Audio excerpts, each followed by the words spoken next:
Ya, saudara, pada malam hari ini kita bersyukur kita bisa berkumpul lagi untuk belajar kebenaran Tuhan.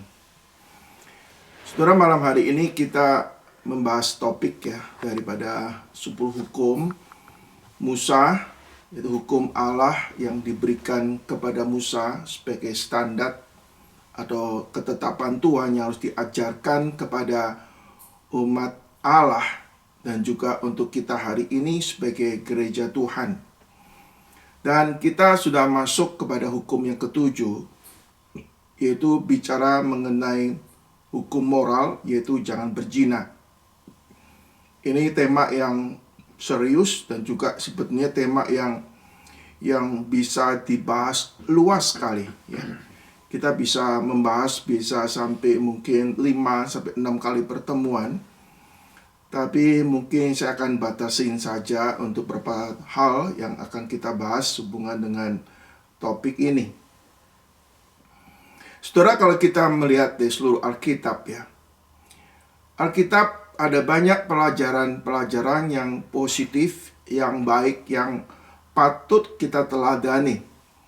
Khususnya kita bisa belajar mengenai karakter Allah. Manusia diciptakan gambar dan rupa Allah. Maka manusia melalui firman diajarkan bagaimana hidup sebagai manusia yang diciptakan menurut gambar dan rupa Allah. Salah satu aspeknya yaitu manusia boleh menyatakan karakter Allah atau moral daripada Tuhan. Allah itu kudus, maka manusia dipanggil untuk hidup kudus. Allah itu Allah yang benar, Allah yang adil. Maka kita bagaimana manusia hidup benar, hidup adil di depan Tuhan. Di samping itu kita mengetahui bahwa Allah itu kasih, penuh belas kasihan, panjang sabar. Maka kita pun sebagai manusia yang diciptakan oleh Tuhan, kita boleh menyerahkan kasih, kebaikan, kepanjang sabaran kepada sesama kita sebagai orang yang dicipta oleh Tuhan. Di samping itu, Tuhan juga memberikan kepada kita hikmat dan kekuatan untuk kita boleh melaksanakan tugas-tugas di dalam kehidupan kita. Nah, kita bukannya hidup sekedar untuk berespon terhadap situasi di sekitar kita, tapi yang paling penting bagaimana kita hidup berespon kepada Tuhan. Karena manusia dicipta untuk bertanggung jawab di depan Tuhan.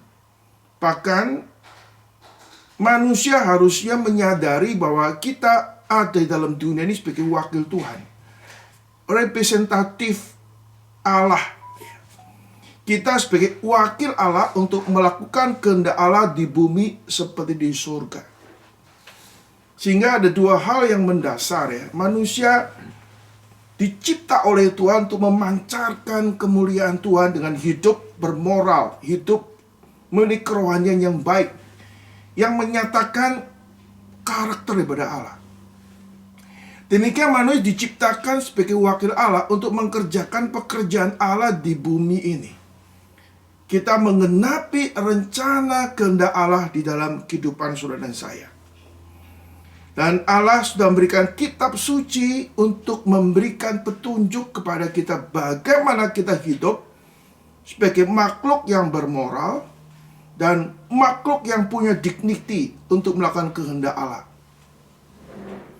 Di samping itu, kitab suci juga membahas saudara mengenai kegagalan-kegagalan manusia untuk meresponi kehendak Tuhan. Bahkan kitab suci yang namanya kitab suci juga menceritakan mengenai dosa-dosa manusia, di mana kita harus menghindari dan tidak mengulang lagi kesalahan-kesalahan yang telah dilakukan oleh banyak orang di dalam Alkitab. Bahkan dosa-dosa dilakukan oleh nenek moyang orang-orang percaya. Alkitab ada unsur positif di mana kita boleh menteladanin hidup orang-orang kudus meresponi firman. Tapi aspek lain, Alkitab juga menceritakan hal-hal kegagalan, dosa-dosa, bahkan skandal-skandal yang dilakukan oleh orang-orang percaya. Dan di antara kegagalan-kegagalan yang dilakukan oleh manusia, salah satunya yaitu dosa perzinahan.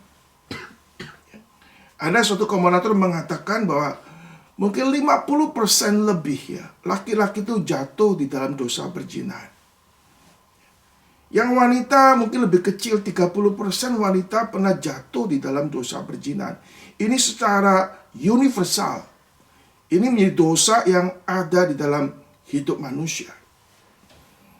Saudara, kita akan membahas bagian ini. Saudara, bagaimana kita membaca bagian ini, bukannya hukum dalam PL, tapi bagaimana Tuhan Yesus ya memberikan suatu wawasan atau sikap. Kalau kita melihat Tuhan Yesus Kristus di dalam pelayanannya, saudara, kita melihat Yesus Kristus ya boleh kata membenci dosa, tapi mengasihi orang berdosa. Kita melihat waktu Yesus bertemu dengan perempuan sama di sumur Yakub, boleh kata orang yang pernah meningkat 5 kali dan gagal hidup di dalam pernikahannya. Ya, ini suatu kehidupan wanita yang sudah gagal, khususnya di dalam masalah kehidupan seksual dan lain sebagainya, saudara. Tapi Yesus bagaimana mengasihi perempuan ini, bahkan membawa perempuan Samaria untuk bertobat kepada Tuhan. Kita juga melihat Tuhan Yesus Kristus sikapnya kepada orang yang ketangkep basah berbuat zina. Ya. Menurut hukum itu harusnya, saudara, kalau kedapatan bersama laki-laki wanita itu berzina, maka dua-duanya harus dihukum, dirajam dengan batu waktu itu sampai mati. Tapi kenapa wanita aja yang satu yang dibawa, saudara? Tapi kita melihat Tuhan Yesus Kristus menyatakan, aku tidak menghukum engkau, jangan berbuat dosa lagi. Yesus membenci dosa, tetapi mengasihi orang berdosa. Lalu kita lagi ada seorang pelacur yang mengurapin Yesus ya, dengan kakinya dengan minyak yang mahal. Yesus membiarkan ini. Bahkan dia mengatakan orang yang banyak dosa yang diampuni, banyak berbuat kasih. Nah, kita akan membahas, saudara, lebih komprehensif ya, melihat mengenai perihal hal yang berhubungan dengan istilah berzina ini. Mari saudara kita membaca lagi, saudara, di dalam Keluaran pasal yang ke-20 ayat yang ke-12 sampai ayat 17.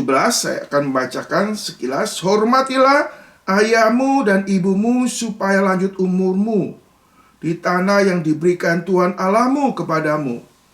Jangan membunuh, jangan berzina, jangan mencuri, jangan mengucapkan saksi dusta tentang sesamamu. Jangan mengingini rumah sesamamu, jangan mengingini istrinya, atau hambanya laki-laki, atau hambanya perempuan, atau lembunya, atau keledainya, atau apapun yang dimiliki sesamamu. Lalu kita lihat dalam Matius pasal yang ke-5, ayat ke-27 sampai dengan ayat yang ke-30. Ya, demikian bunyi firman Tuhan. Kamu telah mendengar firman, jangan berzina. Tetapi aku berkata kepadamu, setiap orang yang memandang perempuan serta menginginkannya, sudah berzina dengan dia di dalam hatinya. Maka jika matamu yang kanan menyesatkan engkau, cukilah dan buanglah itu, karena lebih baik bagimu jika satu dari anggota tubuhmu binasa daripada tubuhmu dengan utuh dicampakkan ke dalam neraka. Dan jika tanganmu yang kanan menyesatkan engkau, penggalah dan buanglah itu, karena lebih baik bagimu jika satu dari anggota tubuhmu binasa daripada tubuhmu dengan utuh masuk ke neraka. Saudara kasih Tuhan Yesus Kristus, kalau kita melihat di dalam kitab Keluaran atau pengajaran Tuhan Yesus, ini berkaitan dengan kehidupan umat Allah, atau ini kehidupan di dalam internal orang-orang percaya, saudara. Ini bukan membicarakan di dalam orang yang belum diselamatkan atau bukan umat Allah, ya. Ini peruntukan bagi orang yang sudah mengenal Allah, ya, yang sudah diselamatkan bahkan, atau orang yang ada dalam komunitas umat Tuhan, ya. Dan Tuhan memberikan suatu hukum yang harusnya diterapkan, dijalankan secara konsisten. Dan kalau tidak menjalankan hukum ini, ada konsekuensi logis yang harus dijalankan. Dan Tuhan sudah memberikan secara detail, khususnya saudara, di dalam perjanjian lama ada hukum-hukum, ada konsekuensi yang akan Tuhan berikan. Dan Tuhan kadang-kadang melakukan sesuatu dengan cara yang khusus. Masing-masing orang Allah akan menindak sesuai dengan hikmat dan kekudusan Tuhan. Sisi lain, saudara, kita melihat di dalam kita sebagai orang Kristen hari ini yang sudah hidup di dalam anugerah Tuhan, kita juga tidak akan lepas daripada konsekuensi akibat pelanggaran kepada hukum Allah yang diberikan Tuhan. Walaupun kita sebagai orang percaya yang sudah percaya Kristus sungguh-sungguh, tidak ada penghukuman, tidak ada penghukuman bagi orang percaya kepada Kristus. Artinya Kristus sudah mati menanggung dosa-dosa kita di kayu salib. Tapi konsekuensi dosa tetap ada, walaupun tidak kepada suatu hukuman yang kekal, saudara. Saudara, kita perlu sadari waktu orang Kristen hari ini percaya dan bertobat, tubuh kita ini adalah bait Roh Kudus. Tubuh kita itu milik Allah. Maka Tuhan minta supaya kita menggunakan tubuh kita dengan benar. Yaitu dengan hidup kudus, hidup benar di depan Tuhan. Saudara, kasih Tuhan Yesus Kristus, kita akan melihat secara sekilas, ya, bagaimana hukum Allah ini diberikan, dan juga bagaimana kegagalan umat Tuhan di dalam Alkitab dinyatakan, saudara. Saudara, kita melihat, saudara, jangan berzina, ya. Ini hukum diberikan oleh Tuhan kepada orang Israel melalui Musa. Nah, saudara, kita melihat bahwa hukum yang diberikan, ya, sebetulnya bukan berarti masa lampau itu tidak ada hukum, tapi hukum ini hukum yang sekarang tertulis, saudara. Nah, kita melihat, kalau kita melihat dalam Alkitab, saudara, ada kehidupan umat Tuhan yang melakukan sesuatu pelanggaran-pelanggaran. Minimal, saudara, kalau kita melihat di dalam Alkitab,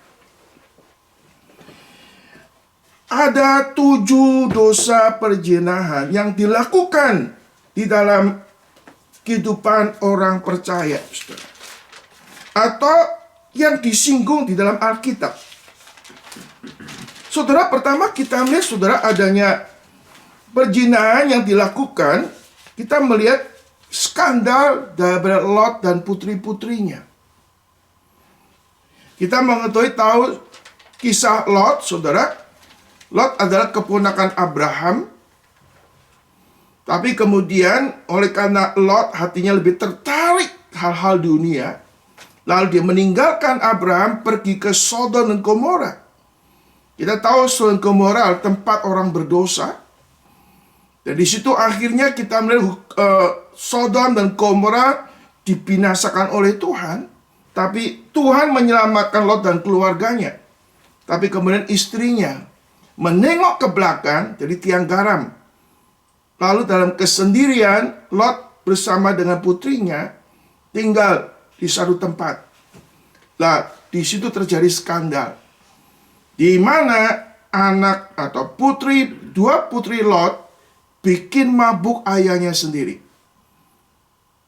Lalu bersetubuh dengan ayahnya sampai melahirkan 2 orang anak. Yang satu bernama Amnon, yang satu bernama Moab. Ini skandal terjadi di dalam keluarga Abraham atau keponakan Abraham. Lalu kita melihat lagi, saudara, terjadi sesuatu hal, yaitu Ruben. Ruben adalah anaknya Yakub. Ruben anak Yakub dari istrinya, yaitu Lea, saudara. Yakub punya dua istri, yaitu Lea dan Rachel. Dan Lea punya anak Ruben. Ruben itu anak sulung, saudara. Lalu terjadi suatu skandal perzinahan di mana Ruben ini, saudara, bersetubuh dengan ibu tirinya, yaitu Bilha. Bilha adalah budak daripada Rachel yang akhirnya boleh kata menjadi gundik daripada Yakub, saudara. Dan Ruben sebagai anak tertua daripada Yakub menidurin ibu tirinya, saudara. Ini suatu skandal terjadi di dalam keluarga Yakub, saudara. Nah, kita mulai dampak daripada kisah pada Ruben ini, saudara. Ini kisahnya kalau diceritakan cukup panjang. Ruben yang harusnya mendapat hak kesulungan sebagai anak sulung, tapi karena perzinahannya ini, maka hak kesulungannya itu boleh kata tidak dia peroleh, saudara. Dia harusnya bisa menjadi pemimpin di atas saudara-saudaranya, tapi karena perzinahannya, dia bukan pemimpin saudara-saudaranya. Kepemimpinannya beralih kepada Yehuda. Kemudian harusnya mewakili daripada saudaranya sebagai imam. Tapi karena kehidupannya nggak beres ini, saudara, kita mengakui posisinya bergeser kepada suku Lewi. Hak harta benda, hak kesulungan yang harusnya ada pada Ruben bergeser pada Yusuf, lalu diberikan kepada Efraim dan Manasye. Artinya, saudara, bahwa Ruben sudah melakukan sesuatu hal, ya, kejahatan di mata Tuhan. Ya, memang tidak dijelaskan lebih detail bagaimana Yakub melihat Ruben sebenarnya pasti sedih, pasti marah. Tapi ini suatu hal terjadi, saudara, di dalam keluarga Yakub. Lalu kita melihat ada skandal lain lagi, saudara, yaitu antara Yehuda dengan menantunya sendiri. Yehuda dengan menantunya, yaitu Tamar, saudara. Kita mengetahui Yehuda punya 3 anak, Onan, dan Shelah. Waktu Tamar menikah dengan anaknya pertama, tapi mati. Lalu Onan, singkat cerita, Onan juga mati setelah menikah dengan Tamar. Lalu ya Yehuda pikir, wah ini jangan-jangan Shelah juga mati, maka Yehuda mengatur siasat supaya tidak menikahkan anaknya dengan Tamar. Tapi Tamar mengakui kelicikan dari ayahnya, lalu dia mengatur strategi. Dia pura-pura jadi wanita nakal, jadi pelacur, lalu menggoda Yehuda, lalu terjadi hubungan. Lalu kita melihat singkat cerita akhirnya Yehuda menerima Tamar sebagai istrinya. Ini terjadi, saudara. Lalu terjadi lagi antara Amnon. Amnon yang adalah anak Daud, saudara. Dia tertarik dengan adiknya. Adik beda mama, ya. Yang namanya Tamar, beda dengan Tamar sebelumnya. Lalu dia pura-pura sakit. Dia panggil adiknya, adik beda mama. Lalu waktu pura-pura sakit supaya dilayani oleh Tamar, lalu di situ dia itu meniduri Tamar. Yang mungkin jadi adiknya sendiri ditidurin. Lalu ini kesedihan daripada Daud, saudara. Lalu kita mengetahui Absalom, kakak kandung daripada Tamar, marah. Lalu kita melihat Absalom membunuh akan Amnon yang adiknya ini, saudara. Ada skandal, saudara. Lalu kita melihat lagi ada Absalom. Absalom, dia ada orang yang punya ambisi. Ya. Ambisi ingin merebut kekuasaan ayahnya. Dia mengikuti nasihat Ahitofel. Lalu dia meniduri istri-istri ayahnya. Bahkan sampai diketahui semua orang Israel pada waktu itu, saudara. Nah, ini terjadi dalam keluarga umat Tuhan. Yang terakhir kita melihat adanya anak yang tidur dengan ibu tirinya dalam 1 Korintus pasal yang ke-5. Jadi saudara, kita melihat saudara, setelah manusia jatuh dalam dosa, ya, semua manusia mewarisi dosa Adam. Dan kita kerusakan manusia hidup di dalam dosa. Salah satu perzinahan, saudara. Ini dosa yang kuno sampai sekarang nggak pernah mengalami kemunduran. Bahkan sekarang, saudara, kalau dulu orang berbuat dosa itu malu, tabu, sekarang terang-terangan, saudara. Nggak malu-malu lagi. Dan ini suatu fakta, saudara, bahwa manusia telah jatuh dalam dosa. Saudara, kalau kita hari ini boleh kata nggak sampai jatuh dalam dosa berzina secara fisikal, itu karena anugerah Tuhan. Bukan karena kehebatan kita, karena berdasarnya kita pun ada potensi, ada kecenderungan untuk berbuat dosa. Kalau kita masih bisa bertahan, itu anugerah Tuhan. Dan andai kata kita sudah melakukan nggak sampai ada akibat fatal, itu masih ada kasih dan pengampunan Tuhan, membiarkan kita hidup dan menikmati anugerah Tuhan. Saudara, dosa perzinahan bukan hanya berakibat kepada orang yang melakukan, tapi juga berdampak dengan kehidupan keluarga, masyarakat secara luas. Saudara, saya akan membahas beberapa hal lagi sehubungan dengan bagaimana di dalam buku Westminster Shorter Catechism menjelaskan mengenai masalah ini, saudara. Saudara, dalam Westminster Shorter Catechism itu membahas masalah dosa hubungan seksual ini, menjelaskan ada 4 hal, saudara. Pertama, saudara, menyebutkan berhubungan dengan percabulan, ya. Percabulan ini atau disebut dengan yang namanya pornification, ya.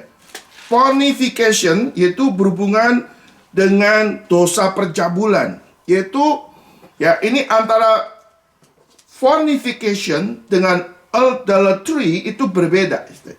Ini saya jelaskan. Pertama, pornification yaitu hubungan secara seksual atau hubungan intim yang dilakukan orang yang berlainan jenis yang tidak ada ikatan hubungan pernikahan atau nih seks bebas, ya. Jadi hubungan seksual yang di luar konteks daripada ikatan pernikahan yang resmi, maka itu adalah suatu pornification, percabulan. Nah, ini seperti yang dilakukan oleh Amnon terhadap Tamar. Tamar mengingini Amnon mengingini Tamar, ya. Lalu melakukan suatu persetubuhan. Nah, itu ada suatu percabulan atau pornification. Dan kasus daripada Amnon meniru Tamar, setelah dia menidurin, dia nggak meningkahin, saudara. Malah dia membenci, mengusir akan Tamar. Saya nggak tahu sebabnya bagaimana. Tapi itu terjadi di dalam kehidupan yang kita sebutkan adanya percabulan. Istilah pornification, hubungan seksual yang di luar ikatan pernikahan, itu percabulan. Yang kedua, saudara, di dalam buku Westminster Shorter Catechism menyebutkan adultery. Ya. Adultery yaitu hubungan seks yang dilakukan yang bukan dengan istri atau suaminya. Jadi hubungan di luar orang yang sudah punya suami, punya istri, lalu dia melakukan hubungan seksual kepada pria lain atau kepada wanita lain, itu namanya adultery atau perzinahan. Nah, perzinahan di dalam Ulangan 22 ayat 22 sudah, itu adalah dosa yang serius. Kalau itu dilakukan suka sama suka, orang yang sudah punya istri atau dia suami melakukan sesuatu perzinahan, maka pada waktu itu hukumannya mati. Sebaliknya, jikalau wanita itu karena dipaksa melakukan perzinahan, maka sang laki-laki yang dihukum mati, sedang yang wanita nggak dihukum mati. Jadi adultery itu suatu perzinahan di mata Tuhan. Lalu ada lagi namanya hubungan seksual yang wajar, yaitu hubungan seksual dengan binatang. Ini sudah bukan hanya pada zaman ini, zaman dulu sudah ada. Bestiality. Bestiality adalah hubungan manusia, hubungan seksual antara manusia dengan binatang. Dan itu kejahatan di mata Tuhan, saudara. Lalu yang keempat, saudara, ini hubungan seksual sejenis atau homoseksual.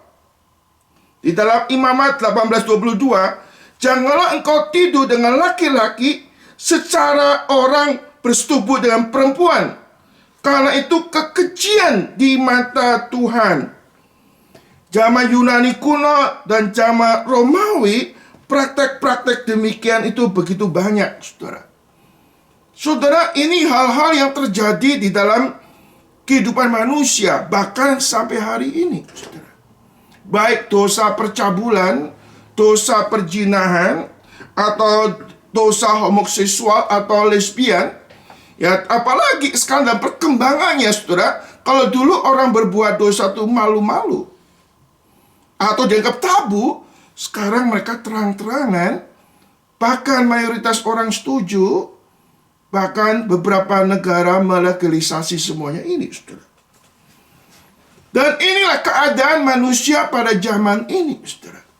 Lalu Alkitab mengatakan jangan berzina, jangan ada percabulan, jangan ada kecemaran di antara kamu. Memang dahulu kamu seperti itu, Alkitab mengatakan. Tapi kamu sekarang tidak lagi. Hendaklah kamu hidup kudus, hidup benar, hidup dalam kekudusan, di dalam kebenaran, di dalam hati yang takut kepada Tuhan. Saudara-saudara Tuhan Yesus Kristus, orang-orang Farisi dan ahli Taurat, mulanya mereka bangga, aku tidak berzina. Dengan bangga sekali mengatakan, ya dia merasa lebih suci. Aku nggak seperti pemungut cukai, bukan seperti seorang pezina. Aku orang yang kudus, ya. So, kata Yesus Kristus, kita memahami, saudara, kita jangan menjadi orang yang meninggikan diri. Saudara, jangan berpikir juga, saya tidak mungkin jatuh di dalam dosa perzinahan. Setiap kita sebagai manusia, bahkan sebagai orang percaya, kita bisa jatuh dalam dosa perzinahan. Alkitab katakan, kalau orang menyangka diri kuat, hati-hatilah supaya engkau jangan jatuh. Ya, saudara, bahaya kita rasa self-confident, ya, rasa kuat, justru hanya kita akan jatuh di situ, saudara. Kita pun harus mau saling menasihati, saling mengingatkan, hidup dalam kekudusan. Engkau jangan pikir juga, saudara, pasanganku, suamiku, istriku, anak-anakku tidak mungkin jatuh. Lebih baik kita mau berjaga-jaga dan berdoa supaya kita jangan jatuh dalam pencobaan, saudara. Sisi lain ada bahayanya, saudara. Kita harus melihat iblis seperti singa yang mengaum-ngaum mencari lawannya mau ditelannya, saudara. Di dalam sejarah, di dalam Alkitab menunjukkan banyak orang jatuh. Di luar Alkitab banyak orang jatuh. Baik dalam percabulan, kecemaran, perjinahan. Bagaimana kita bisa hidup kudus di tengah-tengah dunia yang berdosa ini, saudara? Jelas ini semata-mata hanya anugerah Tuhan. Tapi aspek lain, kita sebagai anak Tuhan perlu berjaga-jaga dan berdoa kepada Tuhan. Aspek lain, kita harus perlu untuk mendekatkan diri kepada Tuhan. Dan pemazmur mengatakan bagaimana seorang muda mempertahankan kelakuan yang bersih, kecuali menjaganya sesuai dengan firman Tuhan. Dengan segenap hati aku mencari Engkau, supaya aku tidak berdosa kepada Tuhan. Kita jangan self-confident. Kita jangan merasa diri cukup kuat. Kita mau tiap hari merendahkan diri kepada Tuhan dan mengatakan, I am weak. Aku lemah, aku tidak mampu melakukan yang baik tanpa pertolongan Tuhan. Dan firman Tuhan memberi kekuatan bagi kita supaya kita tidak gampang jatuh dalam pencobaan. Firman Tuhan menjadi perisai iman untuk menolak segala macam pencobaan, saudara. Saudara-saudara Tuhan Yesus Kristus, dosa perzinahan bisa menyusup di dalam kehidupan saudara dan saya. Maka kita perlu berjaga-jaga. Sisi lain, saudara, kita bukan sekedar berjaga-jaga, kita dipanggil juga untuk menolak dengan tegas segala sesuatu yang membawa kita kepada hal-hal yang dibenci oleh Tuhan. Kadang kita kompromi sedikit, toleransi sedikit. Sedikit-sedikit lama-lama jadi bukit, saudara. Dan Yesus menyoroti bukannya secara fisikal sekarang. Yesus mengatakan, ada firman, jangan berzina, tapi aku berkata kepadamu, jikalau kamu melihat wanita dan menginginkannya, engkau sudah berdosa di dalam hatimu. Saudara, hati adalah sumber segala kejahatan, kecemaran, saudara. Maka kita perlu memelihara hati dengan penuh kewaspadaan. Hati yang penuh kewaspadaan yaitu apa? Hati yang takut kepada Tuhan. Takut kepada Tuhan itu artinya kita menghormati Tuhan. Takut kepada Tuhan artinya apa? Kita menjauhi kejahatan. Takut kepada Tuhan artinya kita mau bagaimana hidup selalu ingin menyenangkan Tuhan. Mentaati Taurat-Taurat Tuhan dalam hidup kita, saudara. Tanpa kita mencondongkan hati kepada Tuhan, takut kepada Tuhan, maka saudara, pengaruh dosa itu bisa menyusup dalam kehidupan saudara dan saya. Pelihara hati dengan penuh kewaspadaan. Di situ terpancar kehidupan saudara dan saya. Yesus mengatakan di dalam Matius pasal kelima tadi yang kita baca. Tetapi aku berkata kepadamu, setiap orang yang memandang perempuan serta menginginkannya, sudah berzina dengan dia di dalam hatinya. Saudara, kita melihat, saudara, kejatuhan daripada Daud, saudara. Saudara, kalau kita melihat kehidupan Daud, saudara, awal kehidupan Daud itu penuh perjuangan. Tuhan menyertai dia. Dan Tuhan berikan kemenangan demi kemenangan, gilang gemilang luar biasa, sampai dia boleh menjadi seorang raja. Dan Allah beserta dengan Daud, saudara. Saudara, di tengah-tengah suksesnya, dia sudah tinggal di istana. Dia sudah punya kedudukan yang tinggi, punya tentara yang solid. Semua yang diimpikan sebagai seorang manusia sudah didapatkan semua. Tapi sayang sekali dia lengah. Yang seharusnya dia bisa menikmati hari-hari tuanya dengan hidup menikmati berkat anugerah Tuhan, keluarga yang diberkati, keluarga yang penuh damai. Tapi saudara, kita melihat 25 tahun masa akhir hidupnya itu, dia harus lewati begitu banyak pergumulan. Kenapa? Dosa perzinahan. Dosa perzinahan membuat akhir hidup terakhirnya ini 25 tahun, saudara, harus mengalami struggle, pergumulan nggak pernah henti. Akibat dosanya dia nanggung konsekuensi akibat dosanya.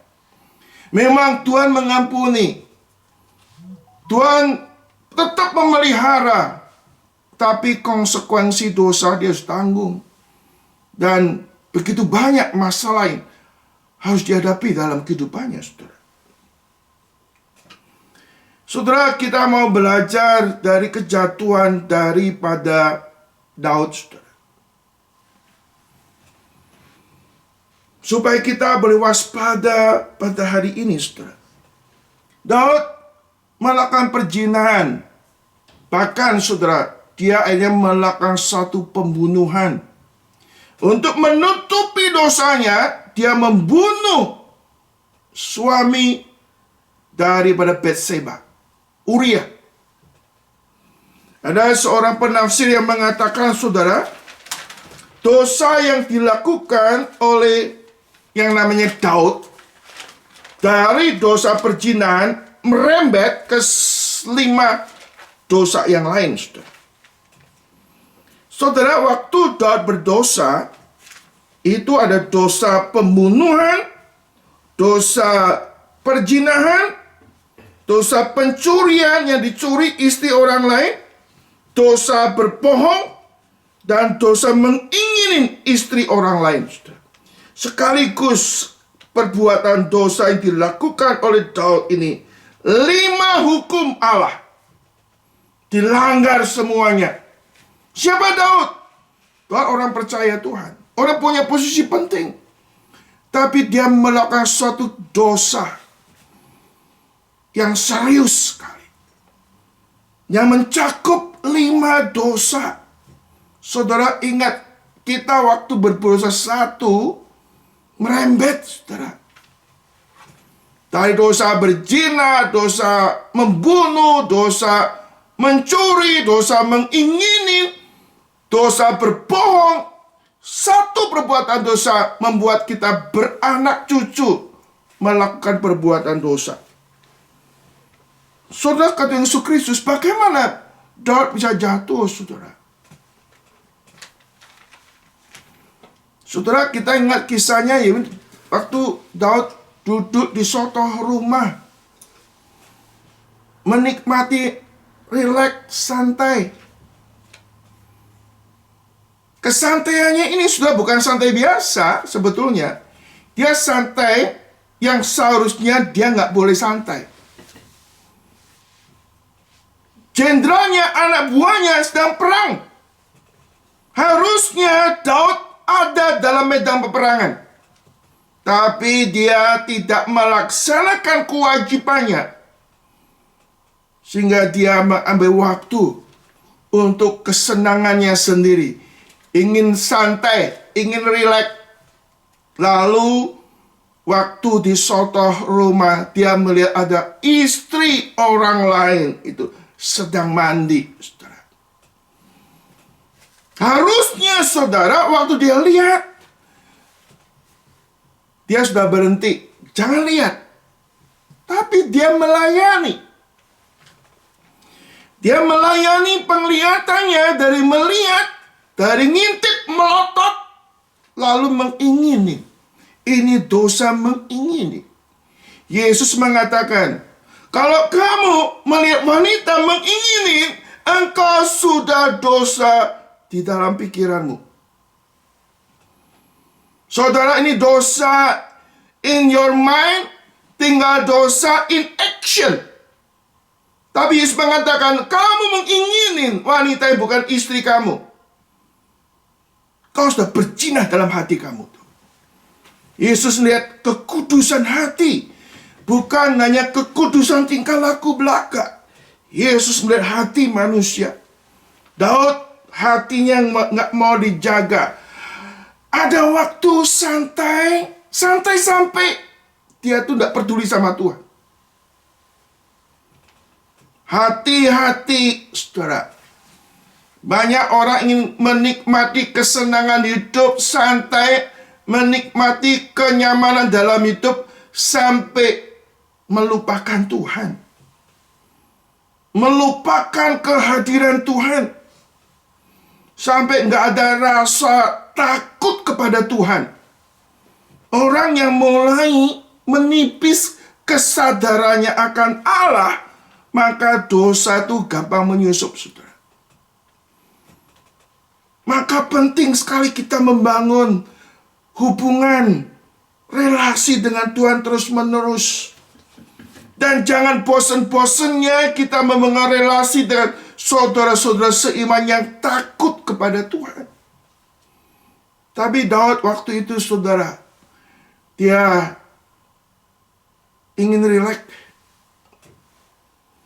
ingin hidup sendiri tanpa melibatkan Tuhan dalam hidup. Dan lalu pencobaan itu datang, saudara. Pencobaan datang dan Daud tidak siap menghadapi pencobaan itu. Dia hanyut dalam pencobaan. Dari lihat mata turun ke hati, dari hati dia punya suatu niat hati. Lalu dia mengambil istri orang lain. Saudara kasih Tuhan Yesus, ini istri siapa? Istri Uria, orang kepercayaannya. Ini namanya pagar makan tanaman, saudara. Orang sudah matanya buta, maka dia nggak lihat dengan jeli lagi. Nggak ada rasa takut kepada Tuhan. Istri pada saat orang kepercayaannya pun, dia lalu diambil, saudara. Dia mengingini milik orang lain. Mengingini istri orang lain. Daud melakukan suatu pelanggaran yang serius, saudara. Dia berzina dengan Batseba, yang notabene-nya istri orang lain. Dan ini perzinahan. Lalu nggak cukup di situ, saudara. Dia untuk menutupin dosanya, dia bikin mati dengan strategi perangnya. Tempatkan Uria medan peperangan dengan jumlah tentara yang sedikit, lalu mati di medan peperangan. Perbuatan ini ada perbuatan yang jahat di mata Tuhan.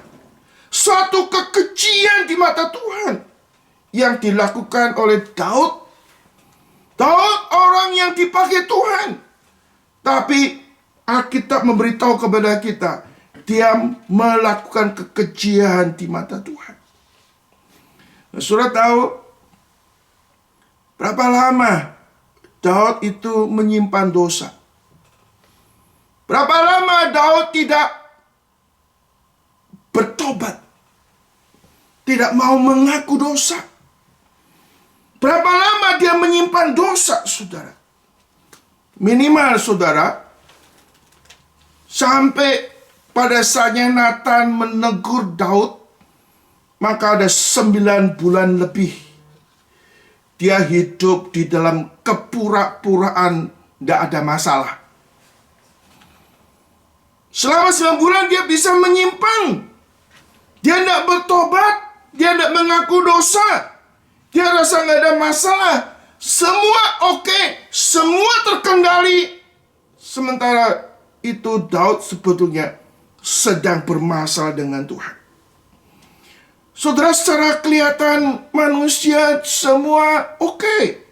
Tapi sebetulnya saudara, selama 9 bulan itu saudara Daud hatinya tidak tenang. Hatinya tertekan. Jiwanya merana. Mukanya senyum. Hatinya tertekan. Stres. Sedih. Saudara, ingat waktu kita sebagai anak Tuhan, kita berbuat dosa, maka kita mendukakan hati Tuhan.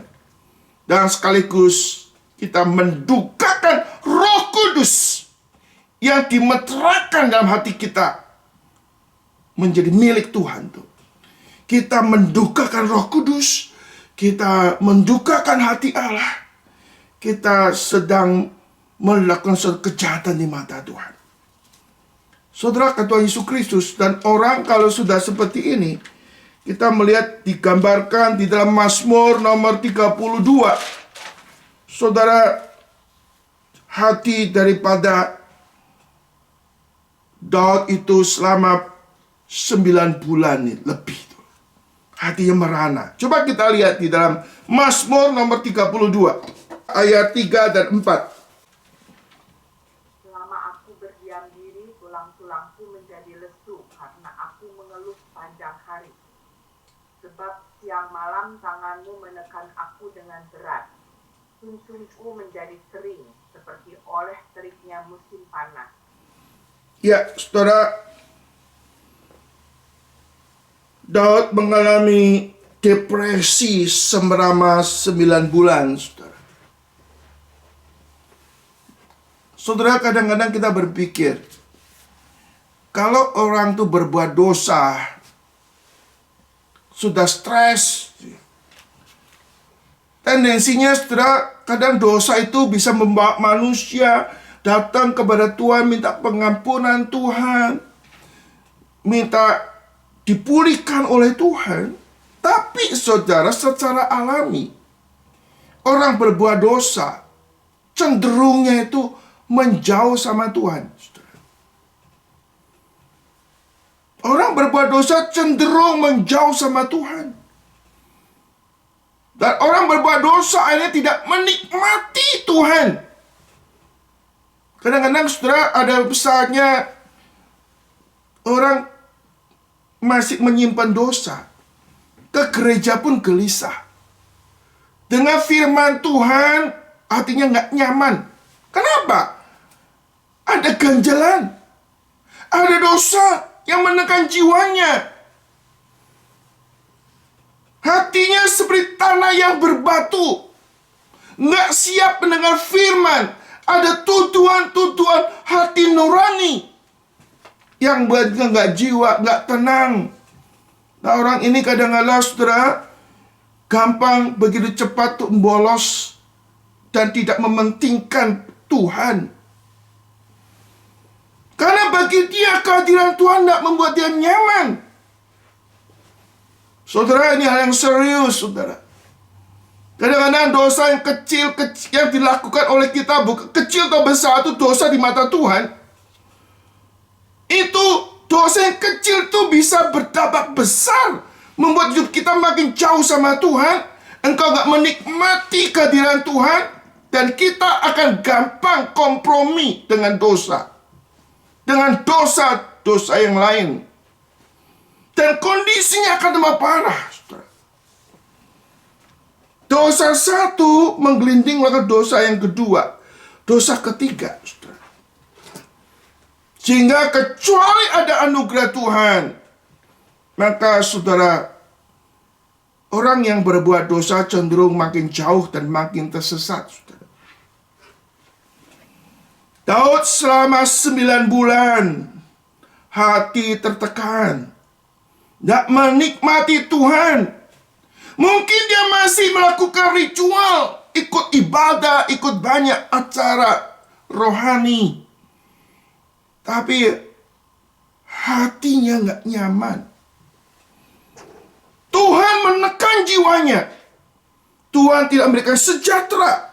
Sumber sejahtera daripada Tuhan itu tidak mengalir lagi dalam kehidupannya, saudara. Saudara, Yesus Kristus, apa yang bisa dibuat oleh Daud, saudara? Saudara yang kasih oleh Tuhan Yesus Kristus, kita bersyukur kepada Tuhan. Sementara Daud itu diam, tidak mau mengaku dosa, tidak menyelesaikan masalah kepada Tuhan. Puji Tuhan, Tuhan tidak diam.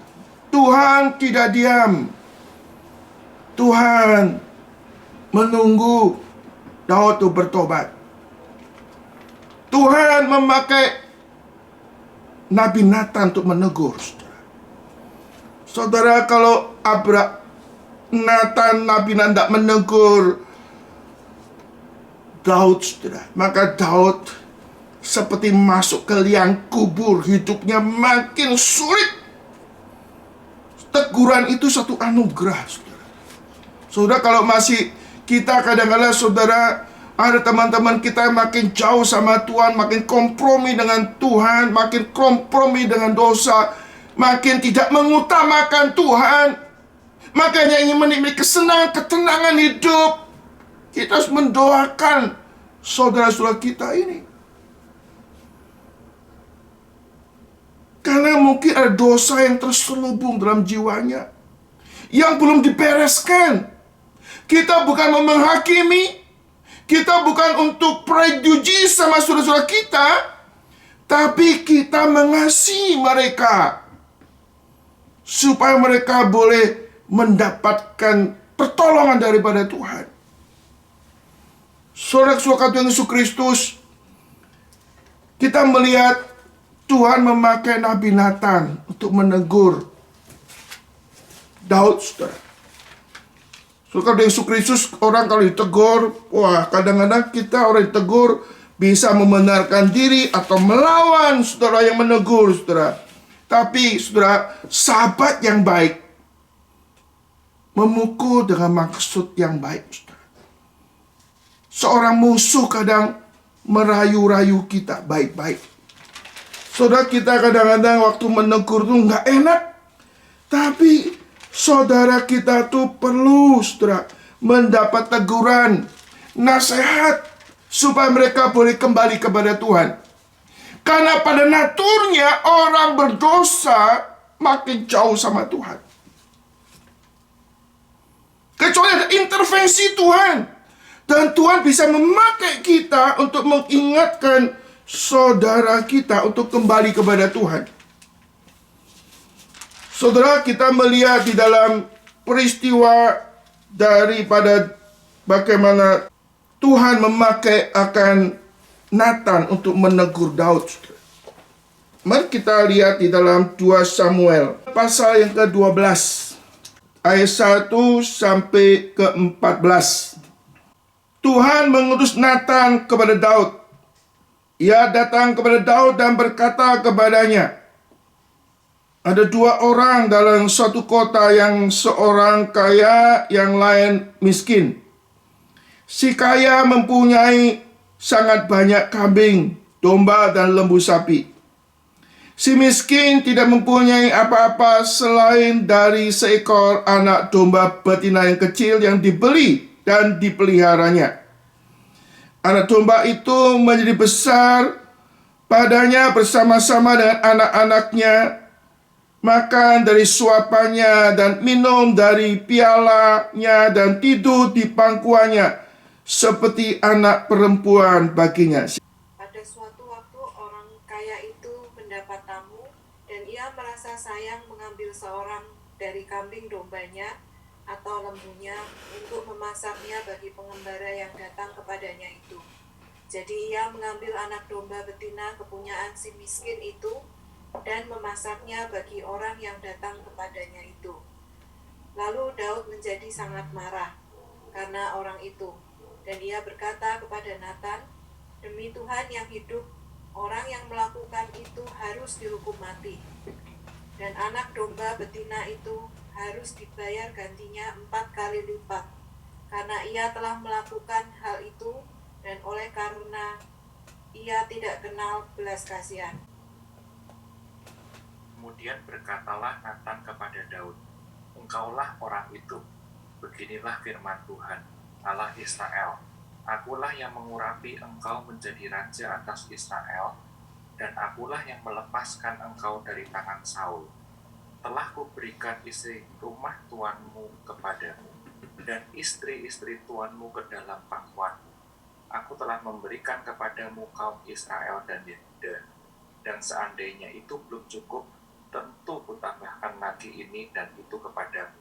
Mengapa engkau menghina Tuhan dengan melakukan apa yang jahat di matanya? Uria, orang Het itu, kau biarkan ditewaskan dengan pedang. Istrinya kau ambil menjadi istrimu, dan dia sendiri telah kau biarkan dibunuh oleh pedang Bani Amon." Oleh sebab itu, pedang tidak akan menyingkir dari keturunanmu sampai selamanya, karena engkau telah menghina aku dan mengambil istri Uria, orang Het itu, untuk menjadi istrimu. Beginilah firman Tuhan, bahwasanya malapetaka akan kutimpakan ke atasmu yang datang dari kaum keluargamu sendiri. Aku akan mengambil istri-istrimu di depan matamu dan memberikannya kepada orang lain. Orang itu akan tidur dengan istri-istrimu di siang hari. Sebab engkau telah melakukannya secara tersembunyi. Tapi aku akan melakukan hal itu di depan seluruh Israel secara terang-terangan. Lalu berkatalah Daud kepada Natan, "Aku sudah berdosa kepada Tuhan." Dan Natan berkata kepada Daud, "Tuhan telah menjauhkan dosamu itu. Engkau tidak akan mati. Walaupun demikian, karena engkau dengan perbuatan ini telah sangat menista Tuhan, pastilah anak yang lahir bagimu itu akan mati." Ya, setelah kita melihat di dalam kehidupan Daud, ya,